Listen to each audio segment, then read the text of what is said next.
ఈ తెలంగాణలో వీళ్ళను తెలంగాణ నాకు అనిపిస్తుంది ఒక్కొక్కప్పుడు వీళ్ళు చెప్పేటువంటి అబద్ధాలకు వీళ్ళు చేసే మోసాలకు అసలు వీళ్ళని తెలంగాణ నుంచి బహిష్కరించాలనిపిస్తుంది. ఎందుకంటే సుప్రీంకోర్టులో జరిగిన ఆ కేసు వేరు, ఈ కేసు వేరు, ఆ ప్రాజెక్టు వేరు, ఈ ప్రాజెక్టు వేరు. ఇప్పుడు దానికి దీనికి ఏం సంబంధం? ఈయనేమంటాడు, కాళేశ్వరం గొప్పతనం సుప్రీంకు తెలిసినా సీఎంకి అర్థమవుతలేదు. ఆ ప్రాజెక్టు గురించేనా మాట్లాడింది? పాలమూరు రంగారెడ్డి ప్రాజెక్ట్ ఎక్కడ, 2000 కోట్లకు సంబంధించిన ప్రాజెక్ట్ ఎక్కడ, 1,00,000 కోట్లకు సంబంధించిన కాళేశ్వరం ప్రాజెక్ట్ ఎక్కడ? ఈ కాళేశ్వరం ప్రాజెక్టు గురించి ఏమన్నా సుప్రీంకోర్టు పోయిందా? అరే ఎంత దుర్మార్గమే! తెలంగాణ ప్రజల్లో అంత పిచ్చోళ్ళని చెప్తాను అనే చెవులల్లో పూలు పెట్టుకున్నారే ఇట్లా, ఇంత దుర్మార్గమా? ఇప్పుడు కాళేశ్వరం ప్రాజెక్టు గొప్పతనం సుప్రీంకి తెలిసిన ఎంత భయపడతా ఉన్నారంటే, ఈ మాటలు చూస్తే అర్థమవుతా ఉన్నది. లాగులు దడుస్తున్నాయి ఒక్కొక్కని కల్వకుంట్లో. అరే పాలమూరు రంగారెడ్డి ప్రాజెక్టుకు సంబంధించిన వివాదం ఎక్కడ, కాళేశ్వరం ప్రాజెక్టు సంబంధించిన వివాదం ఎక్కడ? అసలు కోర్టుకి ఎవరు పోయారు కాళేశ్వరం ప్రాజెక్టు గురించి? దానికి సంబంధించిన అవినీతి ఆరోపణల పైన మేము విచారణ చేయలేము. ఆల్రెడీ కింది కోర్టు, హైకోర్టు దాన్ని విచారించింది, తీర్పిచ్చింది. మళ్ళీ ఇదెందుకు అని చెప్పేసి ఒక ప్రైవేట్ వ్యక్తి, ప్రైవేట్ పిల్లలు, పబ్లిక్ ఇంట్రెస్ట్ లిటిగేషన్కి సంబంధించినటువంటి విషయం మాట్లాడితే ఈయన కాళేశ్వరం కంటగడతాడు. ఆ అవకాశాన్ని తీసుకొని కాళేశ్వరాన్ని కంటగట్టి మీరు క్లీన్ చిట్ తెచ్చుకుందాం అనే ప్రయత్నం చేస్తూ ఉంటారు. కానీ దొరికిపోతారు. మీరు ఎట్లా దొరికిపోతారు అంటే అడ్డంగా దొరికిపోతారు. మీరు చెప్పే అబద్ధాలు నిలబడే ఎన్ని రోజులు.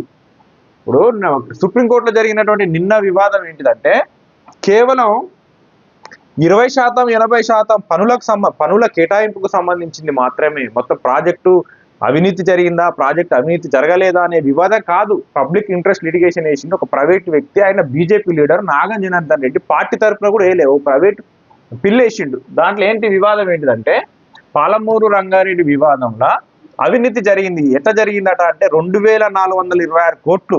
అదే మన కాళేశ్వరం ప్రాజెక్టు ఇప్పుడు దాకా ఖర్చు చేసింది 94,000 కోట్లు. ఈ 2424 కోట్ల వివాదం ఏం వివాదం అంటే, బిహెచ్ఎల్కు 65%, మెగాకు 35% పనులు వాళ్ళు టెండర్లు దక్కినాయి. కానీ లోపల ఏం చేసిరట, వాళ్ళు 80% బిహెచ్ఎల్ మన మెగా వాళ్ళు 80% వర్కులు చేసి 20% బిహెచ్ఎల్కి ఒప్పచెప్పారు. కాబట్టి ఆర్థిక లావాదేవీలు ఏమైనా జరిగి ఉంటే ఏమన్నా అనుమానం మీద నాగం జనార్దన్ రెడ్డి అనే వ్యక్తి హైకోర్టుకు పోయిండు. అక్కడ హైకోర్టు కేసు కొట్టేసింది. అదే సుప్రీంకోర్టు కూడా పోయిండు. దాన్ని మేము విచారించము అన్నాం. దీనికి ఈ కాళేశ్వరం ప్రాజెక్ట్కి ఏం సంబంధం?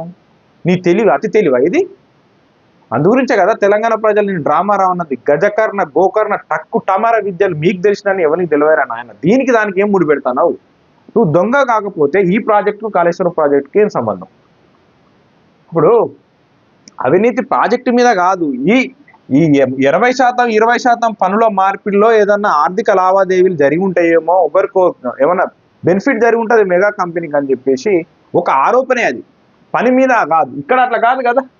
1000 కోట్ల రేంజ్ ఎత్తివి, దాని మీద కాగ్ నివేదిక వచ్చింది, ఎన్డీఎస్ఏ రిపోర్ట్ ఉంది, ఇప్పుడు ఘోష్ కమిషన్ నడుస్తూ ఉంది, మేడిగడ్డ కుంగిపోయింది, అనేక ఆరోపణలు. ప్రాజెక్టు కట్టే విషయంలో ఆగ మేఘాల మీద కింద ఒకటి పైన ఒకటి, నిర్మాణ లోపాలు, మ్యాపింగ్ లోపాలు, సరిగ్గా పరీక్షలు చేయకపోవడాలు, ఇట్లా ఎన్నో జరిగినాయి. దానికి దీనికి ముడి పెడుతూ తెలంగాణ ప్రజల్ని తప్పుదారి పట్టించేటువంటి ప్రయత్నం చేస్తే కేటీఆర్ ఏదో ఒక రోజు నిన్ను తెలంగాణ ప్రజలు బట్టలు ఇప్పించి రోడ్డు మీద తీసుకొచ్చేటువంటి పరిస్థితులు ఉంటాయి. ఇట్లా నువ్వు అబద్ధాలు చెప్పకు.